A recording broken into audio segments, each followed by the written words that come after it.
Hello everyone, myself Patel Rupal from Mahatma Gandhi Institute of Technical Education and Research Center, Navsari. In previous video lecture we will learn complex numbers. Now we will learn complex integration. Now we know that integration. Now we have to start complex integration. Now what is curve? That means arc.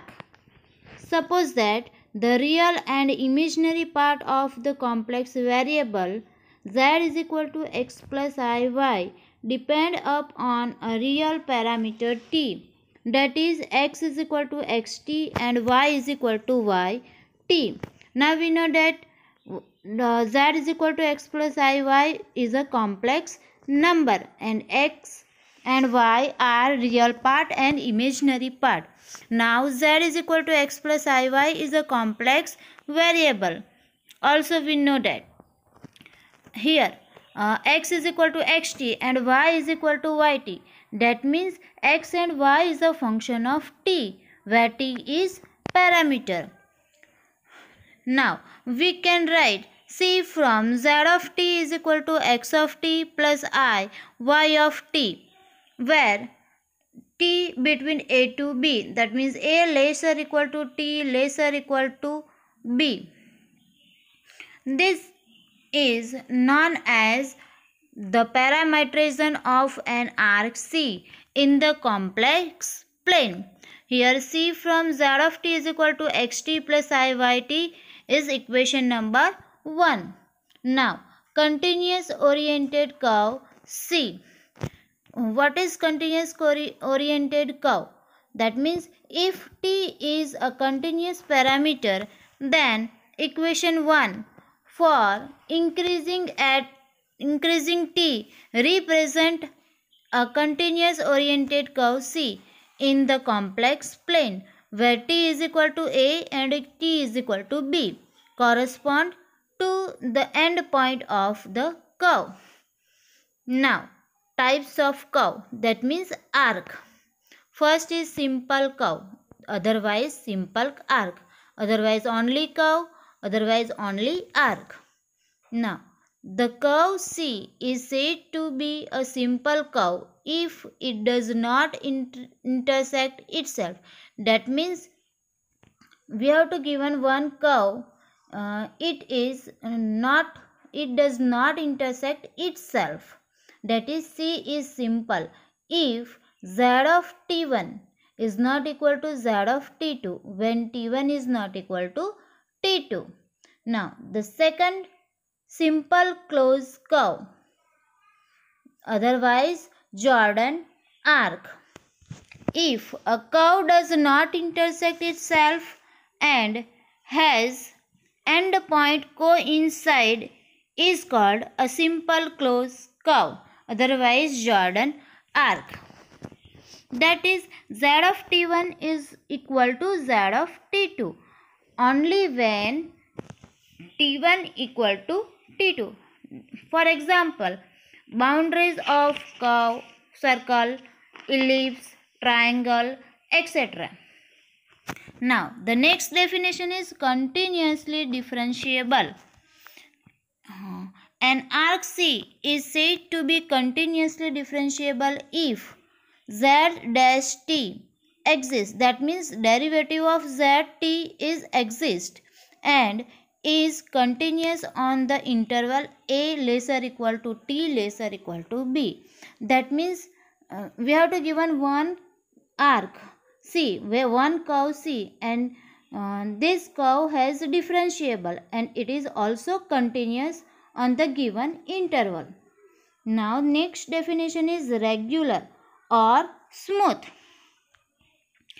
An arc C is said to be a regular or smooth if it is continuously differentiable and z dash t is not equal to 0 on a lesser equal to t lesser equal to b. That means we have to given one curve is where the curve is regular or smooth if this curve is continuously differentiable and the derivative of z is not equal to 0 between a and b. Then the given curve is regular or smooth. Now, geometrically, C has a unique and continuously turning tangent. Now, we know that differentiable, that means one types of tangent. Now, next definition is contour. What is contour? A contour is a curve consisting of a finite number of smooth arcs joined end to end. Now, next definition is piecewise differentiable. An arc C is said to be piecewise differentiable if it is differentiable everywhere except at the finite number of points on A lesser equal to T lesser equal to B. Now, we know that the piecewise differentiable. Now, next definition is piecewise smooth. Now, we know that smooth curve and piecewise and curve. Now, the piecewise smooth curve, that means an arc C is said to be a piecewise regular or piecewise smooth or regular if it piecewise differentiable and z(t) is not equal to 0 on any of the subinterval from by the finite number of points. Now, next definition is closed contour. It is a piecewise smooth closed curve without point of self-intersection is called closed contour. For example, boundaries of circle, ellipse, rectangle, triangle, etc. Now, here we have to given some figures for simple curve and not simple curve. First figure is simple curve, second is also simple curve because it does not intersect itself. And next, third figure and fourth figure is not simple curve because it is intersect each other. Now, next, simply connected domain. A domain D in a complex plane in which every simple closed path in D enclose only point of D. For example, interior of circle bracket open disk bracket over or ellipse of any simple closed curve. That means our simple connected domain is the given figure number 1, 2 and 3. Now, multiply connected domain. A domain which is not simply connected is called multiple connected. That means the curve is not simply connected, then is called multiply connected domain. Now, the first figure is double connected domain and second figure is triple connected domain. Now, parametrization method. By using the parametrization, say from z of t equal to xt plus iyt, where a lesser equal to t lesser equal to b. This is, we know that. Now, we can reduce the integration c f of z dz is equal to integration a to b f of z dz. Here integration c, that means closed curve, and the limit is a to b. The upper limit is b and lower limit is a. And function we have to give it f of z and integration with respect to z. That means we can write integration c f of z dz is equal to integration a to b f z dz to a standard integral of a real variable t. That is integration c f of z dz is equal to integration a to b f of z of t into z dash t dt. Now, next definition is line integral or contour integral. Let f of z be a continuous at all points of a curve C joining the 2 points A and B of finite length C. B divided into small n arc by the points Z1, Z2 up to Zn minus 1. Let Z0 and Zn be the complex numbers representing A and B respectively. That means we have to given here one figure. Here A, that means the starting point is Z0 and the ending point is Zn. We have to consider Z0 by A and Zn by B. And one curve we have to given, and it is divided into n partition, small n arc, Z1, Z2 up to Zn minus 1. Now, then the limit of Sn as n tends to infinite in such a way that the length of the chord delta zk tends to 0, if it exists, is called the line integral of f of z along the curve C. It is denoted by integration C f of z dz, otherwise closed contour f of z dz if C is closed. Now, this definition we have to very important to exam. Now, the properties of line integrals. If f of z and g of z are integrable along a curve C, then first, linearity. Now we know that the properties of integration. The first property is linearity.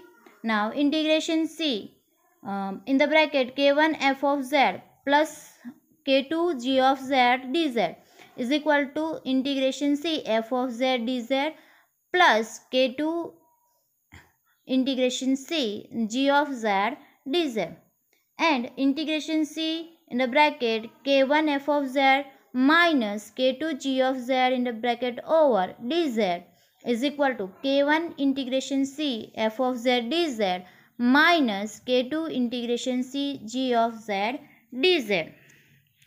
Now, the second property is reversing the sense of integration, and that means integration a to b f of z dz is equal to minus integration b to a f of z dz.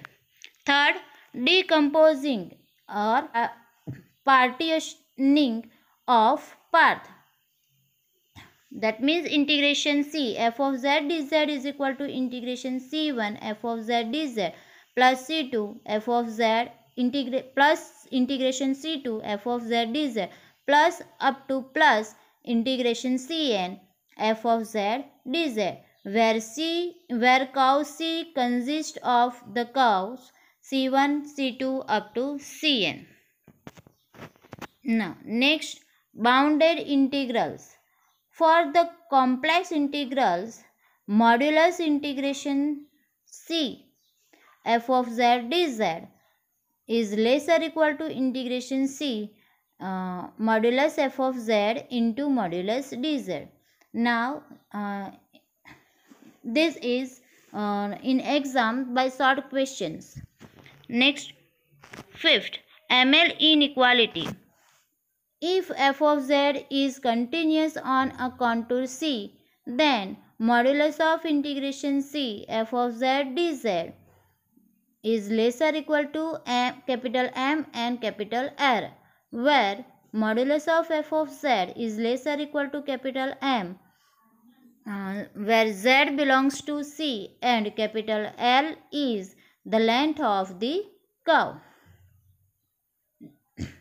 Now, method of evaluation of complex line integral. That means how to find the complex line integral. The first method is by indefinite integration in the bracket of analytic function. If f of z is analytic in a simply connected domain D, then integration z1 to z2 f of z dz is equal to f of z2 minus f of z1, where f dash z is equal to df by dz is equal to f of z.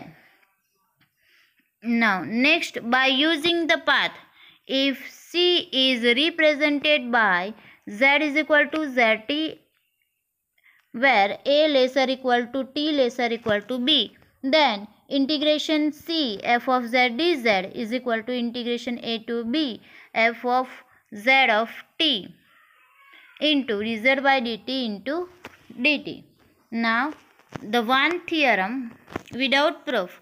A line integral of f of z over an arc C depend only on the end points of L if and only if the integral of f of z over any closed curve is 0. Now in the next video lecture we will learn the example of the complex integration. Thank you.